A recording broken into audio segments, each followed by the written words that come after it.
Otra vez estamos a través de la cámara llegando a ustedes en esta segunda semana que estamos encarando este problema de la epidemia y que está afectando a todo el continente. Y bueno, por el momento vamos a seguir en esa forma porque no sabemos francamente hasta cuándo va a continuar esto. Esperamos que culmine pronto, deseamos que toda la gente se recupere, los que están afectados, ya sea en forma directa o tal vez indirecta, debido a algún familiar o conocido que ha sido afectado por esta enfermedad.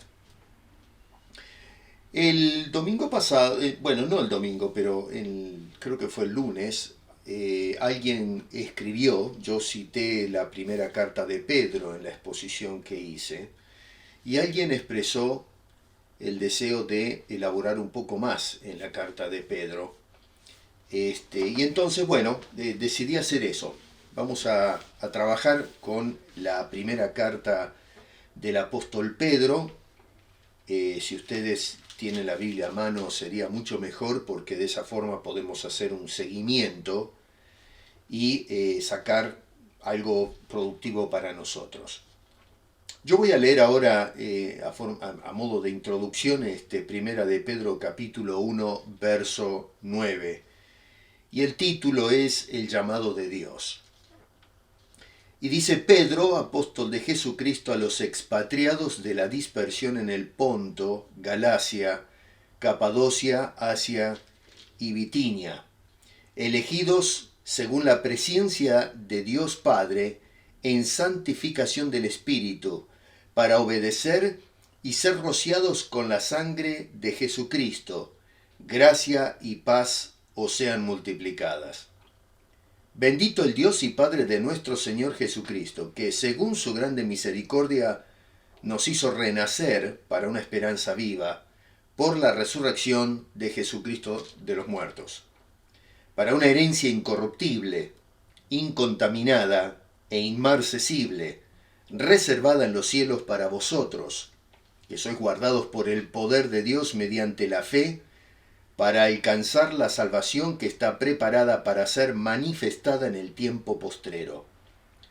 En lo cual vosotros os alegráis, aunque ahora por un poco de tiempo, si es necesario, tengáis que ser afligidos en diversas pruebas, para que, sometida a prueba vuestra fe, mucho más preciada que el oro, el cual aunque perecedero se prueba con fuego, sea hallada en alabanza, gloria y honra cuando sea manifestado Jesucristo, a quien amáis sin haberle visto, en quien creyendo, aunque ahora no lo veáis, os alegráis con gozo inefable y glorioso, obteniendo el fin de vuestra fe, que es la salvación de vuestras almas.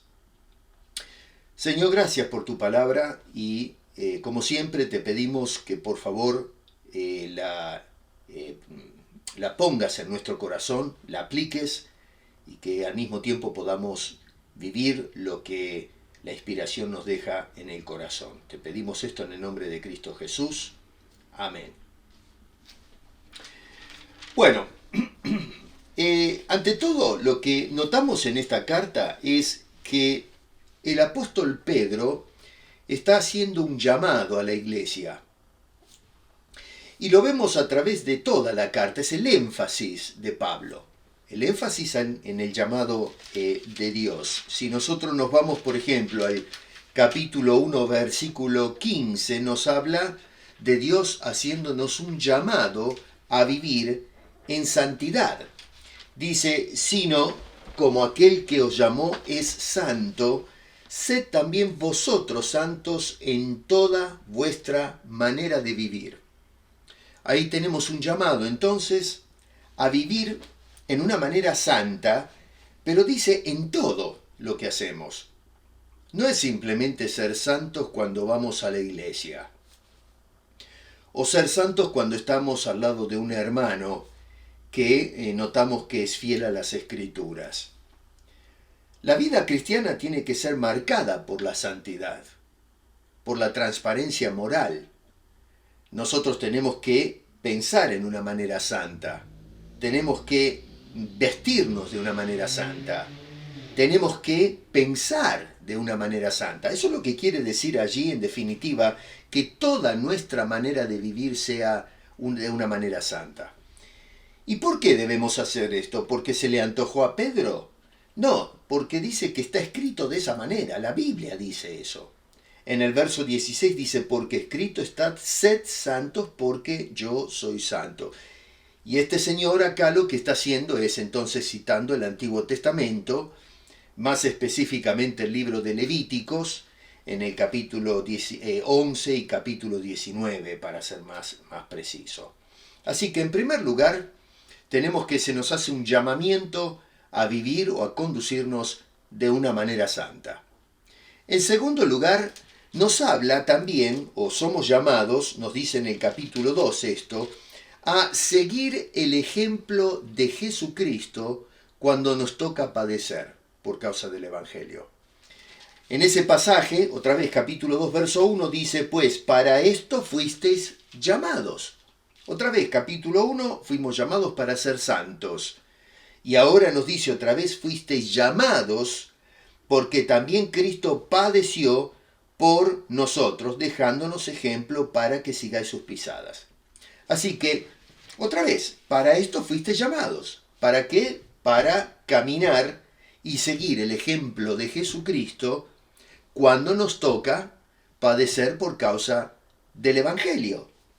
Ahora, muchas veces nosotros tratamos de esquivarle a los padecimientos. No quiere decir que hay que ir a buscarlos, pero a veces el Señor permite que pasemos por problemas. Y ya habíamos dicho la vez pasada que a veces es para poder formar nuestro carácter cristiano.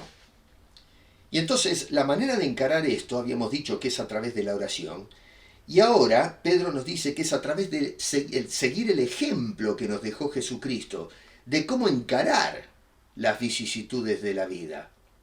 Jesús fue un varón de dolores y nunca se quejó. Al contrario, él encaró con convicción los padecimientos que no le correspondían padecer desde el punto de vista humano, porque al fin de cuentas él no hizo ningún mal para que se lo trate en la forma que se lo había tratado. Y por otro lado tenemos que, se nos recuerda también que tenemos un llamado para heredar bendición. En el capítulo 3, verso 9 o verso 8 tal vez, dice, finalmente sed todos de un mismo sentir, compasivos, amándoos fraternalmente, misericordiosos, amigables, no devolviendo mal por mal, ni maldición por maldición, sino, por el contrario, bendición. Y escuchen esto, sabiendo que fuisteis llamados para que heredaseis bendición. Así que acá tenemos entonces otro llamado en donde se nos dice que tenemos un beneficio que es heredar bendición. Así que como ustedes pueden ver, a través de la carta el apóstol Pedro se enfoca o enfatiza este llamado de Dios. Un llamado a andar en santidad en todo lo que hacemos, un llamado a seguir el ejemplo de Cristo cuando nos toca padecer, y número 3, un llamado a esa herencia que vamos a recibir, que ya la tenemos, pero la vamos a recibir el día que el Señor nos lleve a su presencia. Lo que tenemos que hacer ahora es ser pacientes. ¿Por qué Pedro escribe todo esto? Resulta que Pedro escribe a creyentes que estaban dispersos y establecidos en la región norte del Asia Menor, lo que hoy conocemos como Turquía, para ubicarnos más o menos. Y entonces allí este hombre efectuó un trabajo evangelístico muy agresivo, agresivo en el sentido de, en cuanto a alcance, no a la violencia. Salió predicando el Evangelio y mucha gente fue ganada para Cristo en esa región. La situación social de los primeros cristianos se iba deteriorando a medida que iba pasando el tiempo. Al comienzo, las autoridades romanas habían estimado al cristianismo como una especie de rama ideológica de la religión de los judíos. Por lo tanto, eran dejados tranquilos y, en definitiva, eran tolerados desde el punto de vista de la ley romana. Ellos permitían que los judíos practicaran su culto y su religión, y como identificaron a los cristianos como parte del judaísmo, entonces no los molestaron para nada. Eso fue al principio. A medida que fue pasando el tiempo, la situación social de los cristianos se iba complicando más. Los romanos llegaron a darse cuenta, eventualmente, que los cristianos era algo diferente al judaísmo, era otra religión, y entonces ya les quitaron los privilegios que antes tenían, y ahora pasaron a ser un grupo de gente perseguido. Y comienza entonces una persecución de orden político, una persecución social y por supuesto también una persecución de índole religioso. Así que fueron considerados enemigos del Estado y de la sociedad porque no se alineaban con las tendencias, la manera de pensar o los usos de la gente común. Nerón, el emperador en ese entonces, había pasado por una etapa de cambios en su manera de ver las cosas, un hombre que probablemente tuvo problemas mentales. En un momento dado le entró el capricho de querer reconstruir la ciudad de Roma, y para eso entonces tuvo que derribar todas las construcciones existentes, y no tuvo idea más descabellada que prenderle fuego a toda la ciudad. Eso fue en el año 64 de nuestra era cristiana. Murió muchísima gente. Las sospechas comenzaron a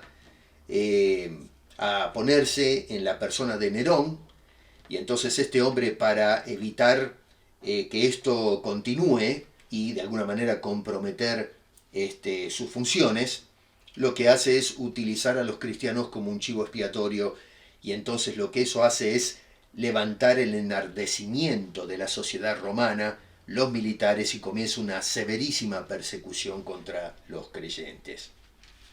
De allí viene el llamado del apóstol Pedro en el capítulo 2, versos 11 al 14, donde nos hace nos marca las siguientes pautas. En primer lugar, nos hace un llamado a la abstención. Dice este hombre en el verso 11: amados, yo os ruego como a extranjeros y peregrinos que os abstengáis de los deseos carnales que batallan contra el alma. ¿Qué sucede? Que en medio de toda esta crisis, muchos cristianos empezaban a despertar deseos, algunos de ellos negativos, deseos de defenderse, de tomar represalias, de querer a veces mundanalizar. Y Pedro es un hombre que identifica que dentro nuestro tenemos una lucha constante. Nuestro interior es el campo de batalla. Y este hombre, conociendo al hombre, al ser humano, dice: no cedáis a los deseos de la carne. Deseos que están en conflicto, que están luchando dentro de nosotros. Así que nos hace un llamado a la abstención, a tener cuidado de nuestro hombre interior. En segundo lugar, un llamado a la conducta, es decir, el hombre exterior, el hombre que se relaciona con otras personas y en especial en la forma de conducirse, como ya indicó en el capítulo 1, verso 15, llamados a ser santos. Dice este hombre: manteniendo buena vuestra manera de vivir entre los gentiles, para que en lo que murmuran de vosotros como de malhechores, cosa que era totalmente falsa, glorifiquen a Dios en el día de la visitación al considerar vuestras buenas obras. Así que tenemos entonces, en primer lugar, un llamado a la abstención. En segundo lugar, un llamado a la conducta. Uno tiene que ver con el hombre interior, el otro tiene que ver con el hombre exterior, es decir, cómo nos mostramos ante el mundo. Y luego nos habla también nos hace un llamado a la obediencia civil. Es decir, cómo nos vamos a comportar en sociedad, incluso en medio de persecuciones injustas. Verso 13 dice, por causa del Señor, someteos a toda institución humana, ya sea al rey como a superior, ya a los gobernadores, como por él enviados para castigo de los malhechores y alabanza de los que hacen el bien. Vale decir entonces que ahora este hombre nos dice que tenemos que tener conducta social. No tenemos que abogar por anarquías o por revoluciones violentas, tratando de levantarnos contra la autoridad. Y ojo, miren que el contexto acá es de una iglesia perseguida. Gente a quienes se les sustrajeron los derechos sociales. Acá no hay un Estado presente que se hace cargo de los cristianos. Al contrario, tenemos un Estado ausente. Y no solamente el Estado, pero la sociedad entera. Y aún los judíos estaban en contra de ellos. Así que esta gente realmente la estaba pasando, pero muy mal, en una condición muy precaria. Y él, sin embargo, les dice, sin embargo, ustedes obedezcan a las autoridades. Conducta social, nuestra conducta en la sociedad donde estamos insertados. Entonces es a estos cristianos a quienes les escribe. ¿Por qué les dice estas cosas? Bueno, verso 15 dice del capítulo 2, porque esta es la voluntad de Dios, que haciendo el bien hagáis callar la ignorancia de los hombres insensatos. Otra vez, esto no es un capricho de Pedro, un hombre que nota que los cristianos la están pasando mal, y él entonces lo que dice es, o se les impone una carga que es difícil de llevar. Es Dios el que está diciendo estas cosas. Esa es la voluntad de Dios. La voluntad de Dios es que estas personas tengan una conducta interior, tengan una conducta de buen testimonio en lo exterior y luego una conducta en la insertación dentro de la sociedad. Y por otro lado, dice otra vez, verso 21, pues para esto fuisteis llamados, porque también Cristo padeció por nosotros, dejándonos ejemplos para que sigáis sus pisadas. Entonces a estos cristianos, ahora sí tenemos contexto un poco más claro, es que les escribe el apóstol Pedro esta carta para animar a los creyentes en medio de los padecimientos a los que eran sometidos. Y entonces lo que va a hacer Pedro en el capítulo 1, el pasaje que nosotros leímos, es hacer una lista de beneficios que tenemos por causa de nuestro llamamiento. A veces lo que hacemos es enlistar todos los problemas que pasamos y perdemos de vista los beneficios. Y Pedro empieza la carta justamente haciendo eso, puntualizando los beneficios que tenemos en medio de la persecución, en medio del aislamiento de la sociedad, ¿no es cierto?, de empujarnos hacia un costado. Y este hombre nos dice, por ejemplo, vamos a mirar esto un poquito con más detalles, en el verso 2, nos dice, a ver, según el contexto social y el contexto de la carta, cristianos por la sociedad despreciados, pero, sin embargo, cristianos de Dios escogidos. Otra vez, verso 2 dice, en el capítulo 1, elegidos según la presciencia de Dios, Padre de santificación del Espíritu. Así que acá este hombre nos está recordando que somos un pueblo escogido. La sociedad no nos escoge. La sociedad nos persigue, la sociedad nos desprecia. Pero sin embargo, Dios nos escoge, nos elige. Y noten ustedes cómo se menciona la intervención del Espíritu Santo. Dicen santificación del Espíritu. Ahora, la pregunta es, ¿para qué nos escoge Dios? Bueno, Dios no hace las cosas así nomás. Nos escoge con propósitos. Y en este caso nos dice en la segunda parte del verso 2 que hemos sido escogidos, número 1, para obedecer. no para vivir como nos da la gana, sino para someternos a la voluntad de Dios. Cuando dice en el capítulo 2 que esa es la voluntad de Dios, acá en el capítulo 1, versos 15 y 16 dice que está escrito que seamos santos. Bueno, lo que nos toca a nosotros es obedecer el mandato de Dios.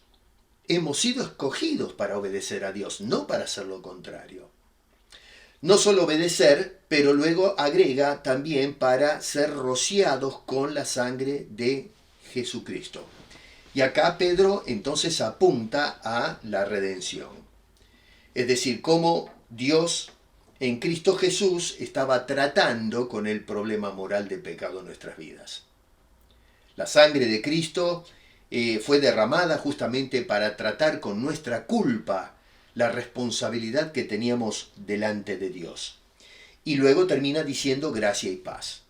En ese orden preciso, porque es justamente por el trabajo de la sangre de Cristo que se efectuó por la gracia de Dios, y es justamente por ese ejercicio de la gracia que ahora nosotros disfrutamos, aún en medio de las opresiones de la sociedad, disfrutamos paz con Dios. No existe la paz sin la gracia.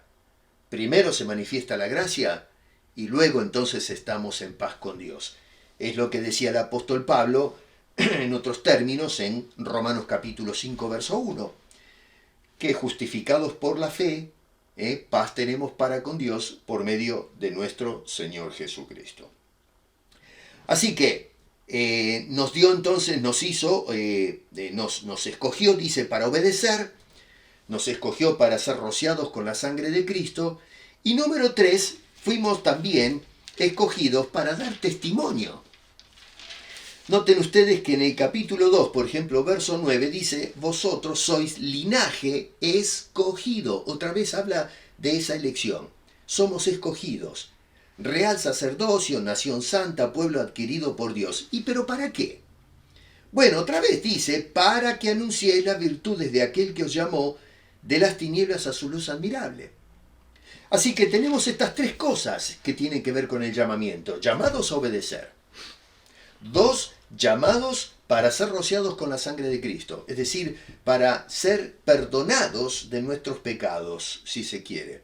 Y número 3, para ser de testimonio de las cualidades y atributos de Dios. Qué hermoso que es esto, ¿no es cierto? Porque al fin de cuentas nosotros, pecadores, ahora caemos en cuenta que hemos sido llamados por un Dios precioso que está interesado en nosotros, más allá de que la sociedad muchas veces nos desprecia.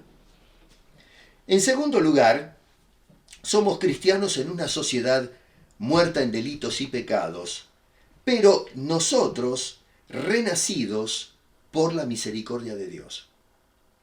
Dice este hombre en el versículo 3, bendito sea el Dios y Padre de nuestro Señor Jesucristo, que según su grande misericordia nos hizo renacer para una esperanza viva, por la resurrección de Jesucristo de los muertos. Así que la sociedad nos quiere ver muertos, pero Dios nos quiere vivos. Y la sociedad está muerta en delitos y pecados, si utilizamos el lenguaje de Pablo, por ejemplo, a la carta a los Efesios, en donde nos recuerda que nosotros también pertenecíamos a esa sociedad muerta. Nosotros también, antes de conocer a Cristo, estábamos muertos en delitos y pecados. Y Él nos dio vida en Jesucristo. Entonces, Pedro acá nos recuerda que nosotros hemos sido también renacidos, pero no renacidos porque Dios vio algo que valga la pena en nosotros, porque somos tan buenos y tan diferentes al resto de la sociedad, que, bueno, decidió entonces ponernos a un costado. No, Señor. La única razón del por qué Dios decidió escogernos y darnos salvación es por su misericordia. Es decir, la compasión que Dios tiene de nuestra condición natural. Eso es lo que nos dice este hombre en el versículo 3. Nosotros, otra vez, insisto, estábamos muertos en delitos y pecados y Dios nos hizo renacer, nos regeneró, nos dio nueva vida en Cristo Jesús. Otra vez, ¿para qué hizo esto? Bueno, nos dice este hombre en el versículo 3, para una esperanza firme. una esperanza firme. Cuando dice una esperanza viva, quiere decir una esperanza que está, no que está a lo mejor sucede, no, nosotros estamos esperando cosas firmes. La salvación ya se llevó a cabo desde el punto de vista forense, pero ahora Dios nos promete cosas futuras y eso está garantizado. No tenemos que hacer cosas para convencer a Dios que nos dé lo que ha prometido. No, Señor, son cosas prometidas que ya están garantizadas. Así que este hombre nos dice entonces que Dios nos hizo renacer para una esperanza firme. Número 2, para una herencia firme. Versículo 4 dice, para una herencia incorruptible, incontaminada e inmarcesible, reservada en los cielos para vosotros. Qué cosa tremenda, ¿no es cierto? Porque nos habla entonces de una herencia que es muy distinta a las herencias que se reciben en este mundo. Es una herencia sin deterioro, es una herencia que no se contamina, es una herencia que no se echa a perder, no se marchita, es una herencia que no tiene peligro de pérdida. Justamente las cosas que pueden suceder con las herencias que recibimos en este mundo. Así que tenemos cristianos escogidos, tenemos acá cristianos renacidos. La tercera cosa es que son cristianos expuestos a la opresión y la violencia, pero de Dios guardados. De Dios guardados. Verso 5 dice que sois guardados por el poder de Dios mediante la fe. Otra vez, si miramos el contexto de la carta, se nos habla de cristianos perseguidos.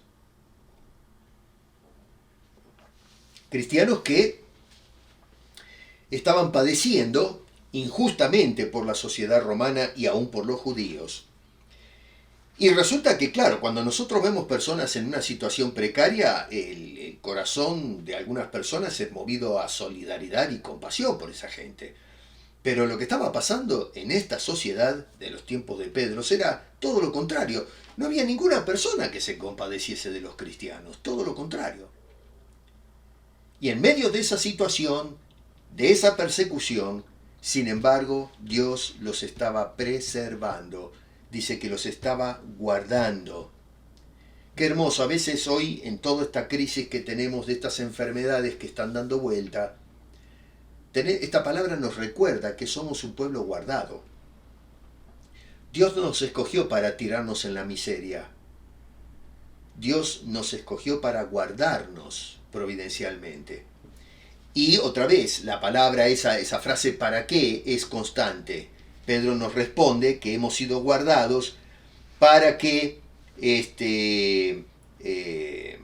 otra vez, vuelvo a repetir el texto acá, ¿no es cierto? Dice este hombre, sois guardados por el poder de Dios mediante la fe para alcanzar la salvación que está preparada para ser manifestada en el tiempo postrero.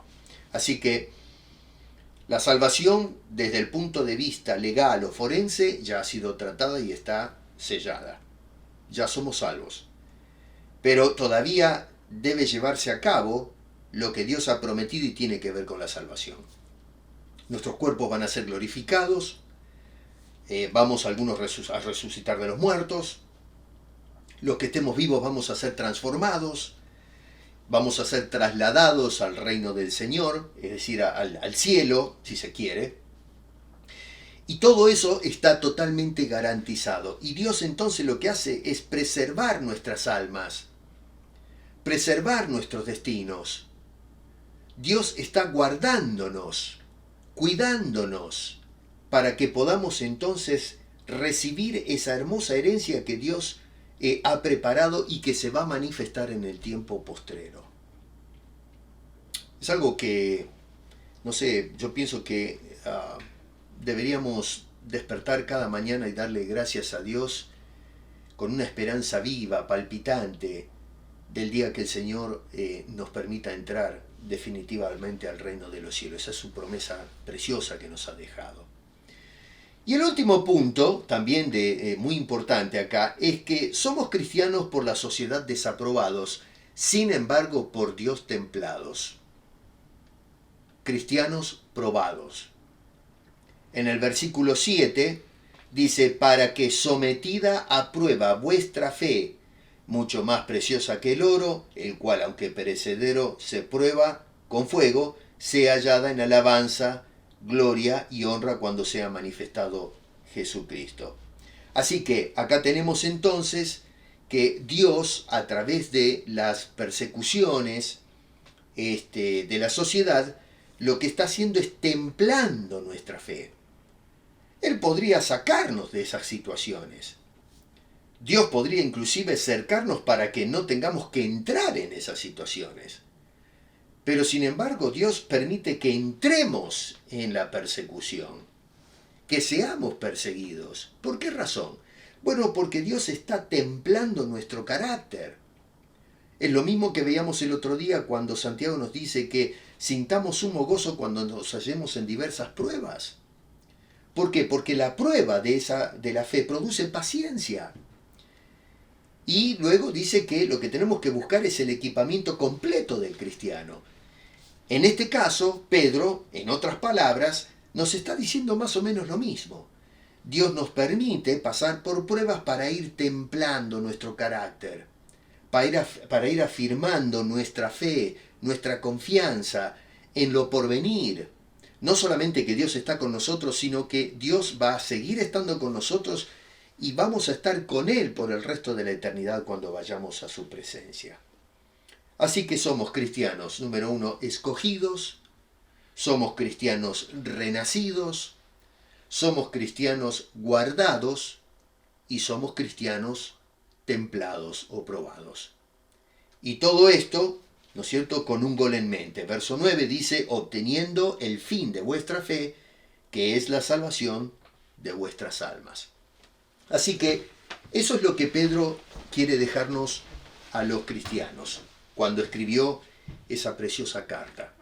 Cristianos que estaban pasando por severos problemas, sin duda que no es para ponerse contento eso, cuando pasamos por problemas y quizás vemos a nuestros seres queridos padecer injustamente, aparte de nosotros. Pero Pedro nos deja estas palabras de consuelo y que aprendamos a apreciar el papel que juega no solamente Dios el Padre, sino la Trinidad completa. Otra vez, noten ustedes el carácter trinitario de lo que plantea Pedro acá, porque dice este hombre en el verso 2, elegidos según la presciencia de Dios el Padre, santificados del Espíritu, para ser rociados con la sangre de Jesucristo. Noten ustedes el carácter trinitario de la obra de Dios en todo esto que explica este hombre. Así que allí tenemos una lista de beneficios a cristianos que han sido llamados para ser santos, llamados para seguir el ejemplo de Cristo y llamados para una herencia en el cielo. Nos toca esperar, nos toca a lo mejor padecer, pero si nosotros ponemos nuestra confianza en el Señor, vamos a poder entonces implementar o emplazar estos consejos que nos da el apóstol Pedro en nuestros corazones y de esa manera poder encarar las problemáticas de la vida, que es algo que francamente es difícil de evitar. Así que pienso yo que el apóstol Pedro nos deja unos buenos consejos para poder considerar y aplicar en cada una de nuestras vidas en estos días que vienen por delante. Es mi deseo de que entonces podamos apropiarnos de estas palabras del apóstol, que en definitiva son palabras que vienen por inspiración para la salud espiritual de todos nosotros. Señor, te damos gracias por tu santa palabra y te rogamos, por favor, que la apliques a nuestros corazones, especialmente en estos momentos que nos encontramos luchando contra esta enfermedad y que no solo afecta a los incrédulos, pero nosotros los cristianos también estamos expuestos a estas cosas. Así que nos ponemos en tus manos y hacemos nuestras estas palabras que escribió el apóstol Pedro para animar a cristianos que padecen y que podamos entonces vivir de una manera digna. Acompáñanos Ayúdanos porque somos un pueblo llamado por ti, Señor. Te damos la gloria y la honra. Y hacemos esta oración en el nombre de Cristo Jesús. Amén.